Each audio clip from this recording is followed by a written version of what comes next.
coffee. I'm drinking coffee again. Yay, praise Jesus. I wanted to come on here and vlog because I was going through so much with health. First of all, as always, mind the mess, sorry. But I craft here. Going through so much recently health-wise that I wanted to come on here and update you guys on how I'm doing. The way I phrased it to my sister is the way I'm going to phrase it to you. I don't know that I felt so lousy that now I'm back to my original stamina feel health-wise, that it just seems amazing. But I will tell you the truth. I feel like I'm back to my 2010 feel. There's a couple of things. I have a different diabetes medication regimen, which could be part of what's going on. I also am taking a menopause treatment, which is just herbal. It's just a combination of different herbs and minerals that are supposed to help. And oh my gosh, they are. It's basically estrogen, it's a generic form. I got the Equate brand. I don't know if it's that or if it's just that I feel better. And after feeling so lousy, it was amped. But I feel amped all the time now, which is great. I don't feel high, like I'm not stoned or anything.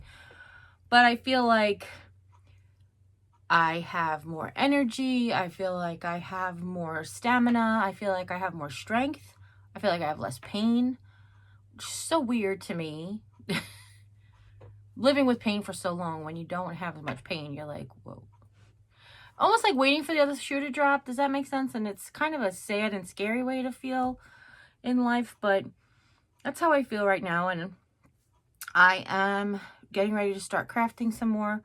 But I just wanted to jump on here because I feel like I miss you guys. I say that a lot. I don't always have time to vlog. I do have like Walmart grocery hauls I have to edit.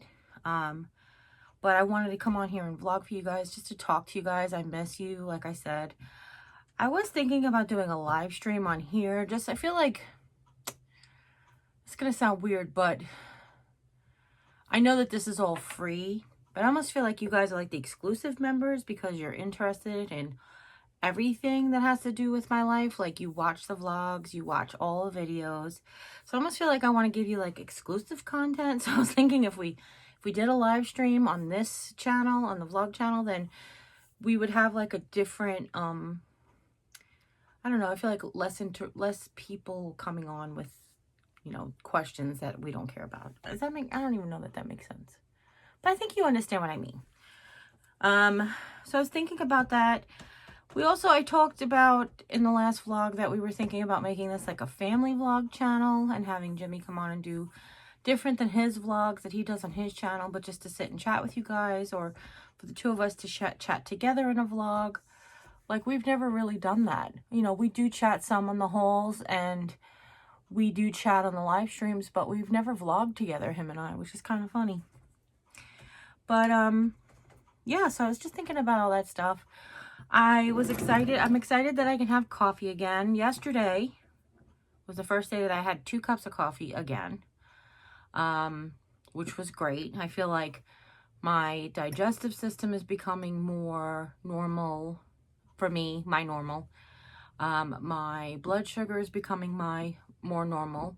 My stamina, my strength, I feel like I'm amazing. Like I really do. And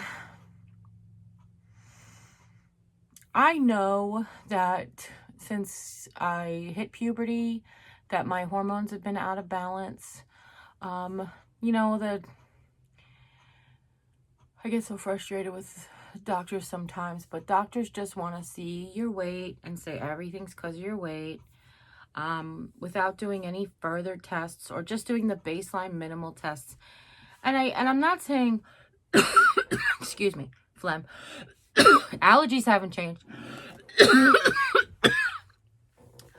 I'm not saying I'm one of these crazy people that think like, give me every test and give me every MRI and X-rays and I'm not like that.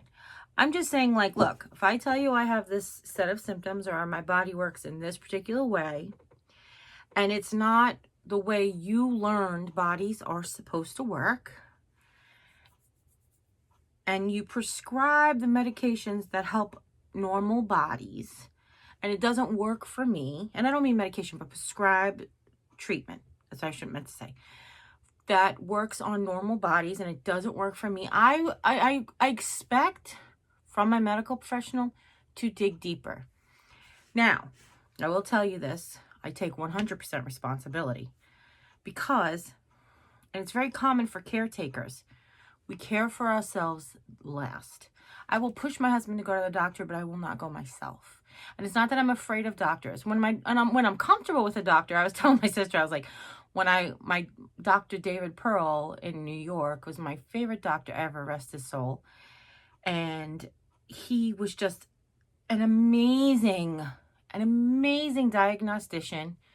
He was just he was a DOHO, which is basically a doctor of osteopathy, just to generalize it, kind of as like, oh, I have numbing in my arm, and they'll say, well, let's check out your neck. And to say like these things are related, like I know that sounds more like a chiropractic kind of thing, but like I'm having trouble sleeping at night. Well, let's check your gut health. You know what I mean? Because they know that those things are related. So a doctor of osteopathy basically just does like, your body is all connected. But I really like that in a doctor because, again, I don't want just the focus on you have a cold, here's a pill, go. I don't care for that. I haven't been able to find a doctor here that I really love. Doctors here in independent practices, they're not even groups.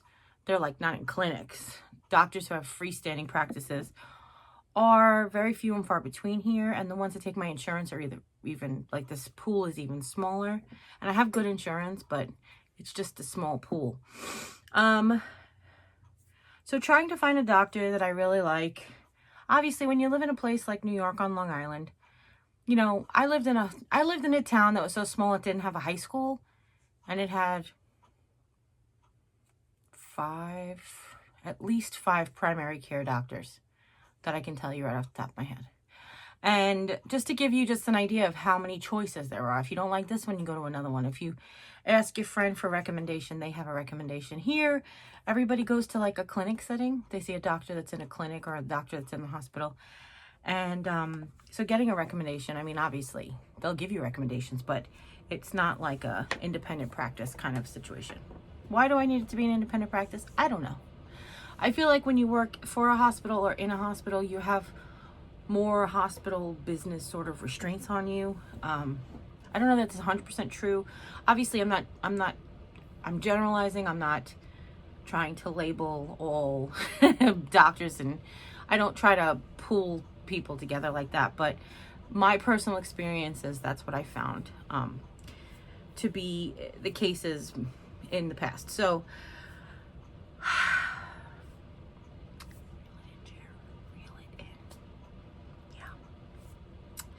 So anyhow, that being said, I'm still trying to shop around for a doctor. The other thing is that I know this is going to sound really dumb, but I didn't want to go to a doctor for the first time not feeling well. Especially when you're a plus size person and you carry on all this weight. And I'm not saying that being obese is healthy. 100% I'm not saying that. I know it's unhealthy. Don't have to tell me that. You have to know your body. You have to know your body and its changes. You have to pay attention to what's going on inside and on the outside of yourself. This is about me. This is not about you, or it could be about you, but I'm not generalizing about overweight people. For me, I want a doctor to look at my whole person. In the past, so many doctors, when I first have met them, automatically go to, you have to lose weight. Like, that's number one. They don't even look at my blood counts or my numbers yet. They just like, you have to lose weight, which, okay, I do understand that for so many reasons, the physical skeletal reasons and musculoskeletal reasons and the heart and all these things, having more weight is more taxing. I get that. But what I want to do is go to somebody, I want to say healthy at first. And it's not even about my blood sugar, because my A1C, no joke, changes from season to season because it really is affected by my mobility. And obviously in the hotter, it was so hot last summer, I had almost like no external mobility. Like I feel like I went outside twice the whole summer. And this winter has been like more milder, so I'm out more. So I kind of feel like it goes like that, but really it's about my overall well-being. It's about, you know, my cholesterol is pretty low for somebody of my weight and height, and genetic factors like for my family. My blood pressure is really within, oh, not really, it's within normal ranges. And again, for somebody of my weight and my family history, that's also a extraordinary feat and measure. So things like that, like I want a doctor to not just look at me and say, okay, you've got to lose weight. I want a doctor to look at me and say, what's going on with you? Tell me what's different, what's changed. Tell me what you're going through now as opposed to what you were going through before. And not to get a whole, like, you know, start when I was 12 years old, but just like to, you know, hey, look, you see me, I'm morbidly obese. I have been since I'm 12, like 11. I want to see younger than that. Before it was prepubescent. It was prepubescent. I'm not bragging. I was 160 pounds in 4th grade. So that was 9 years old. In my old school, they made you, every time you started a new school, which was like at 1st grade, at 4th grade, at 7th grade, and at 9th grade, which is then the schools changed. They made you get a physical. So we never had medical insurance growing up, or we did for like short periods of time. My dad would work in unions. And then I remember when my dad was in a union, we all had insurance. We would all go to the dentist, go to the doctor. Like, it was funny. But we didn't have insurance growing up, so we didn't get physicals like annually, like you should. But when they did my weight, so in 4th grade, I was 163 pounds. In 7th grade was when the first time I tipped over 200. So at 12 years old, I was over 200 pounds. And again, I'm not bragging. I'm just telling you how my life has been. So when I go to a doctor and I say to the doctor, look, when I was in high school, or when I was 12, I was 200 pounds. I walked over 50 miles a week. Like, I was in a marching band. And in the summertime especially, we walked forever. You know, each parade was 5 miles long, and each practice all week. And we had 2 parades on the weekend sometimes, and plus getting to band practice, plus walking to school, like plus. It's a funny thing. When I was growing up, they would give you a bus if you lived over a mile away from school, but they drew a straight line, which was fine, except we lived around the train tracks. So we had to, like, the walk was like 2 miles. However, when you drew a straight line, it was like 3/4 of a mile. I was like, that's great if I could hop the 3rd rail. And some kids did. God bless them. My sister, I did it a couple of times with my bigger sisters, but on a regular, I was not. Nope. But anyway, I digress. So at 12 years old, I played volleyball. I played softball on leagues and at school. I bowled. I did track, but I really just do the shot put, so I won't even brag about that. And I marched in a marching band continuously. And I was still over 200 pounds. And I didn't eat. It's not that I didn't eat the calories. I ate the wrong foods. My body was definitely not burning fuel, period. I remember being in the marching band, and we were I think I mentioned this in a vlog before, so if I did, forgive me. But we had so little money that we would go to a parade on a Saturday, and they would have water, and we were responsible to bring our own food. And we never had food. My dad would go out fishing to get food for like Saturday, but I didn't have anything to bring to the parade. So I would like get 50 cents from my nan or 25 cents from my nan, and I would buy like a sleeve of chocolate chip cookies at the deli across the street because that's what I could afford. And that's what I would have for lunch. And it's not that I couldn't buy 50 cents worth of pickles. Like that wasn't an option. Pickles were $1. Why is healthy food more expensive? America, this is what I want to know. Why is food that's good for you more expensive per volume? Literally, and I kid you not,